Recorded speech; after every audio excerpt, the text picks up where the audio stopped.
As Vincentians, we are committed to identifying the root causes of poverty and to contributing to their elimination. In all our charitable actions, there should be a search for justice. In our struggle for justice, we must keep in mind the demands of charity. In the past, the society has been well known for a food pantry, financial assistance agency or program, but more and more we need to get to the root of the problem. In what areas that we can, we need to join our forces together and work for that change so that we don't have as many poor. The numbers of poor are growing. Our working poor is larger probably than it's been in decades, and it's just going to get worse, so we need to have some changes made. And the only way to do those changes is through advocacy and through Voice of the Poor.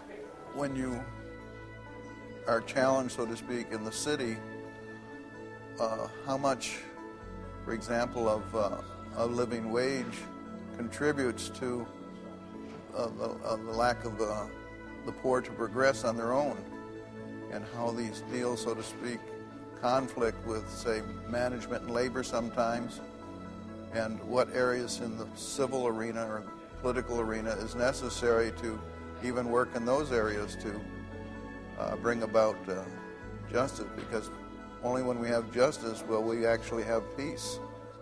As Catholics, we should seek out the reasons for the social injustices, and that unfortunately with everything we work with, there seems to be some root cause, and with the cycle of poverty that we deal with, and most of our conferences do deal with that. It's sometimes it's very generational, and I think if we can get to the root cause of these issues, then we can help start at some point and help a generation so that the generational poverty stops.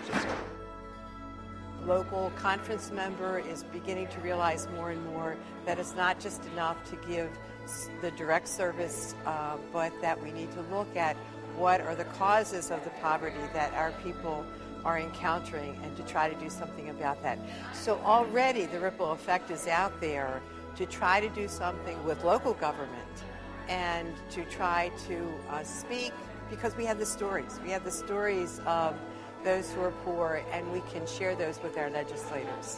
What we're trying to do is at the national level, for example, we meet annually, and more often I'm on the board of Catholic Charities USA with some other groups, to have work toward a common agenda for justice issues for the poor, and then have our constituencies, the 112,000 Vincentians in the United States, and others of goodwill, work on those social justice issues so that we get real change and reform in terms of having the appropriate legislation and policies that truly help the poor.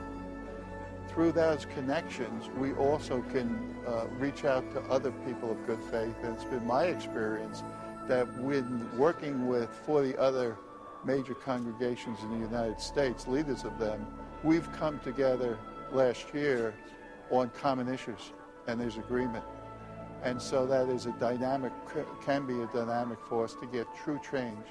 And because of the position of the United States, we can bring about leverage that can help internationally to solve justice issues for the poor and provide services to the poor throughout the world.